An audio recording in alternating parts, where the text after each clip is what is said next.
Chers amis, donc le sujet qui nous réunit aujourd'hui, ce sont donc les jeunes adultes au travail, comment se sentir mieux et comment choisir son lieu, son environnement, sa place de travail. Alors, donc, enfin, d'où je parle, parce que c'est toujours important de savoir de quel point de vue on parle. Donc, j'ai 3 enfants doués, je suis le fils de 2 médecins et j'ai été élevé avec un intérêt assez fort dans la psychologie. Bon, je ne suis pas un professionnel, hein, donc ce que je vous dis n'a pas valeur de professionnel, mais en revanche, je suis un praticien, j'ai accompagné un certain nombre de jeunes de façon bénévole. Ça fait à peu près 30 ans que je fais du bénévolat. J'ai commencé avec de l'accompagnement des grands dépressifs chez Astrée, qui est un bénévolat assez exigeant. Et c'est vrai que le bénévolat chez Mensa, c'est finalement, il y a beaucoup plus de retours quand on accompagne, parce que comme les gens vont vite et qu'ils ont envie d'aller mieux, quand on leur donne un ou deux bouquins qui peut les intéresser et les faire aller mieux, ils les lisent très vite et ils progressent très vite. Et finalement, un ou deux entretiens avec eux de 3/4 d'heure suffit à changer un petit peu la vie des gens. Il y en a un qui vient témoigner cette semaine, qui s'appelle Eric David. Je vous encourage vivement d'aller voir sa conférence parce qu'effectivement, il a un très beau parcours professionnel et il a un très beau parcours personnel maintenant. Alors moi j'ai découvert que j'étais précoce à 44 ans. Donc j'avais fait des tests en seconde, mais à l'époque on disait de ne pas dire aux parents et de ne pas dire aux enfants. Donc personne ne nous a dit, on a simplement dit à mes parents tout va bien, vous inquiétez pas. Et on sait aujourd'hui que c'est complètement stupide de dire ça. Il faut dire au contraire aux parents, très bonne nouvelle, votre enfant est précoce et il y a des grandes fragilités qui viennent avec, il va falloir les regarder de face et les affronter. Voilà, je pense que ce point est très important et malheureusement dans l'école psychologique, psychiatrique actuelle, dans les gens qui sont formés encore aujourd'hui, il y a encore des gens qui sortent de l'école diplômés, médecins diplômés, psychiatres diplômés, qui pensent qu'effectivement il ne faut pas le dire aux parents, il ne faut pas le dire aux personnes concernées. Et je crois qu'en tant que médecin dans n'importe quel pays, on a vraiment le devoir de dire aux gens c'est totalement stupide, c'est pas du tout ça la bonne façon. Il faut dire très bonne nouvelle, des grands talents et attention, des grandes fragilités, des grands risques. Et si plus tôt c'est géré, et moins vous arrivez à des situations de blocage irréversible ou de psychose. Voilà. Alors, la deuxième chose en préalable, je voudrais donner 2 définitions. Qu'est-ce qu'on entend par doué, enfant doué? Eh bien, je reprends la définition Mensa, c'est la droite de la courbe de Gauss, c'est-à-dire le top 2% de la population. Donc en France, on considère que quelqu'un est doué à partir du moment où sur les tests du WAISC ou du WISC, il a un QI minimum de 132, donc sur la nouvelle échelle qui va jusqu'à 160. Donc ça, c'est ce qu'on entend par enfant précoce, enfant doué. La définition de l'hyperactivité, trouble de déficit de l'attention. Là aussi, il y a beaucoup d'incompréhensions qui sont faites.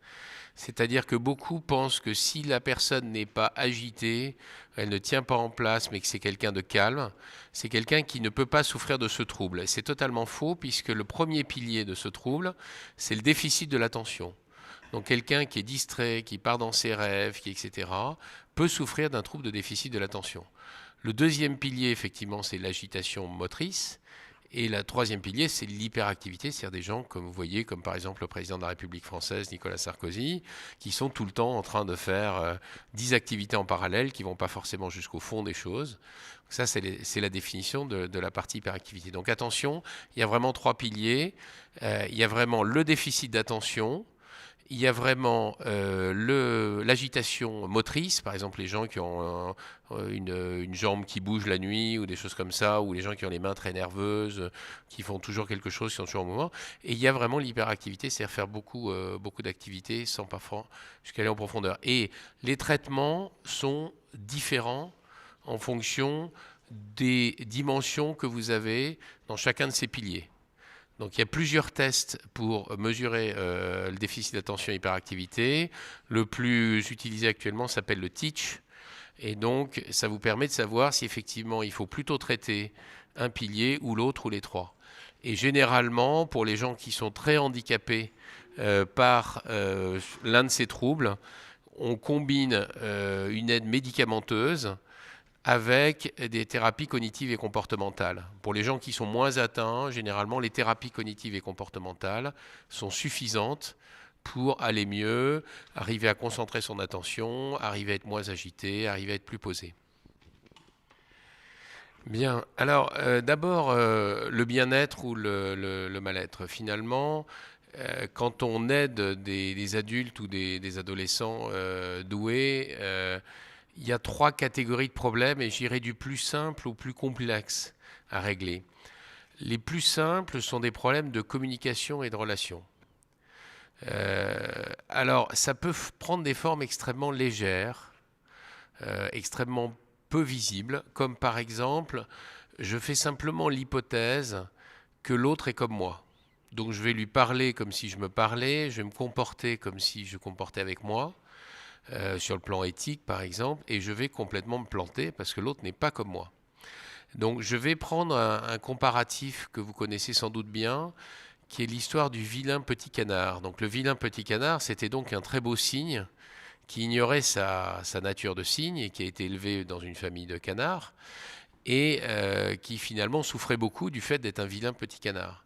Jusqu'au jour où quelqu'un lui a dit mais tu es un cygne et il est tout à coup trouvé le bonheur. Et cette métaphore est probablement ce qui se rapproche le plus du problème du surdoué qui est un cygne mais qui est entouré de 98% de personnes qui fonctionnent comme des canards.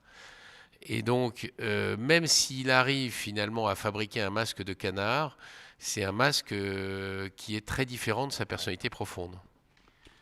Donc, la première règle de communication et de relation, c'est finalement, je suis un cygne et je suis entouré de canards. Alors, la bonne nouvelle, et c'est pour ça que vous voyez un petit caméléon, on va arrêter les comparatifs animaliers après celui-là, un petit caméléon en bas à droite, c'est que la plupart d'entre nous sommes dotés d'une excellente capacité de caméléon à prendre les couleurs, les apparences du milieu où on est.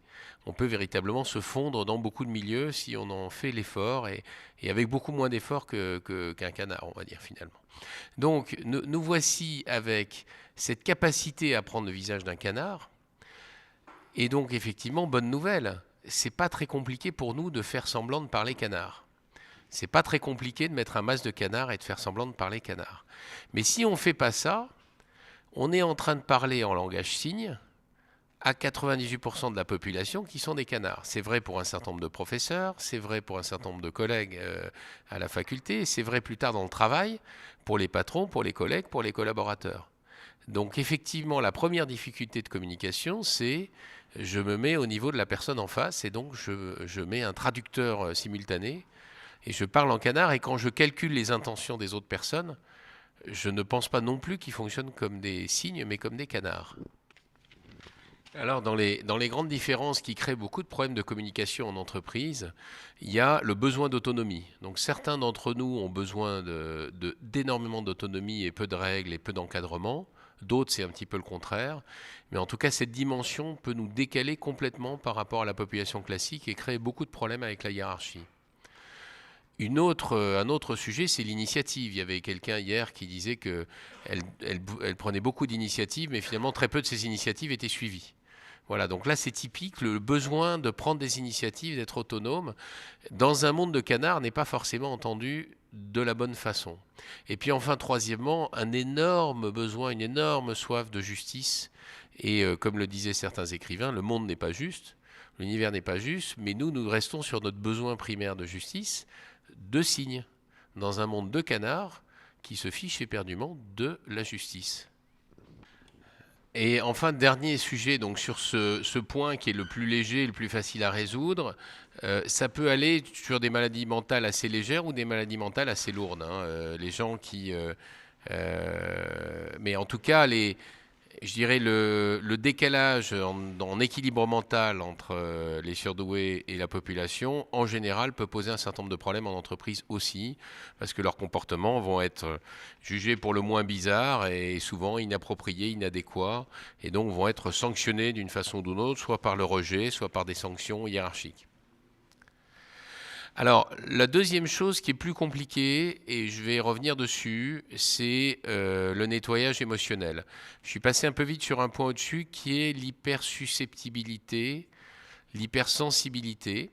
et également, dans beaucoup de cas, l'hyperesthésie au bruit, par exemple. Tous ces hyper, Ariel Ada en parlait l'autre jour, sont finalement très difficiles à gérer pour notre population, mais il faut absolument mettre en place un processus ou plusieurs processus de toilette émotionnelle régulière. Donc c'est pour ça que vous voyez un petit monsieur dans son bain.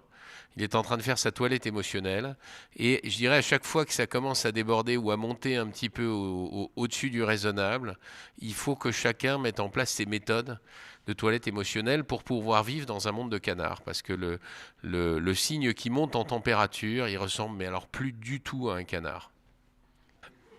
Le plus sérieux, le plus compliqué, le plus difficile à résoudre. Et là, vraiment, c'est là où je pense qu'on a tout notre rôle à aider les gens à le prendre le plus tôt possible. C'est parce que quand c'est pas pris tôt, sans faire de mauvais jeu de mots, ça peut être beaucoup trop tard. C'est pour ça qu'on rencontre dans notre population autant de gens déséquilibrés, des vrais psychotiques, des vrais paranoïaques, des vrais schizophrènes, des vrais mythomanes et autres joyeusetés du genre. Une amie psychiatre m'a dit il n'y a pas longtemps qu'il y avait un peu plus de 100 sortes de psychotiques. J'ai pas fait le compte, mais en tout cas, et c'est quoi le problème? Ben, le problème est tout simple. Quand vous allez au carnaval de Venise, si un jour vous y allez ou si vous êtes allé, vous portez un masque dans la journée, c'est très sympathique. Et la bonne nouvelle, c'est que le soir, vous prenez votre douche ou votre bain et vous posez votre masque. Et vous êtes à nouveau vous-même. Et donc là, il faut imaginer un cygne qui, depuis tout petit, s'ignore en tant que cygne, s'est collé un masque de canard pour arriver à peu près à survivre, avec des défenses qui finalement sont plus ou moins efficaces. Et finalement, au fond de lui, il sait plus très bien s'il est un cygne, s'il est un canard ou s'il est autre chose. D'ailleurs, il sait qu'il n'est pas un canard, mais il sait plus très bien qui il est. Et donc, le principal problème, c'est que si vous avez ça, et si c'est pas traité, si c'est pas pris en compte, on va chercher des défenses qui sont inadéquates. Donc pour les jeunes garçons, ça peut être la dépression ou le suicide. Pour les jeunes filles, ça peut être la recherche folle d'une identité dans l'anorexie. Ça peut être l'épilepsie. Pour les adultes, vous en verrez venir témoigner cette semaine, ça peut être l'AVC, ça peut être la rupture d'anévrisme ou un tas d'autres joyeusetés.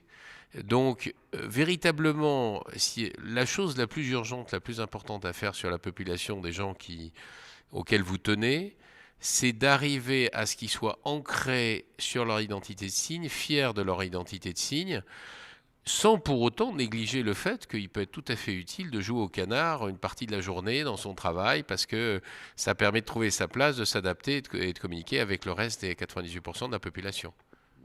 Alors, je vais donc revenir sur le deuxième point qui est comment est-ce que je fais ma toilette émotionnelle, comment est-ce que j'arrive à réguler toutes ces émotions. Et je dirais, il n'y a pas de leçon, enfin, il n'y a pas de technique universelle. Moi, je peux vous lister des choses qui ont marché pour moi et que j'utilise encore pour la plupart. Mais c'est vraiment, je dirais, chacun se fait un petit peu sa propre potion. La seule chose dont je suis sûr, c'est qu'il y a un impératif absolu à faire cette toilette émotionnelle de façon extrêmement régulière, quotidienne pour certains, biquotidienne pour certaines. En tout cas, une toilette très régulière. Alors, évidemment, d'abord, il y a les sports. Il y a un certain nombre de gens ici qui sont des grands sportifs. Mais à la convention Mensa Amérique, j'ai pas vu beaucoup de gens dans les escaliers ni dans la salle de sport. J'ai vu beaucoup de gens dans les ascenseurs. Donc, on va dire qu'il faut sans doute aller au-delà du sport et que le sport ne va pas suffire. Alors, la deuxième chose, c'est j'ai proposé effectivement un travail autour des émotions dites négatives, pour reprendre la terminologie des psychiatres. Alors, donc, les 5 que vous voyez là, c'est la peur, la colère, la tristesse, la culpabilité et la honte. Donc, le premier travail, en fait, c'est d'arriver d'une façon ou d'une autre à identifier comment ces 5 émotions que nous avons tous en nous, qui sont tous en train de travailler un petit peu dans notre inconscient, d'arriver à se connecter et évidemment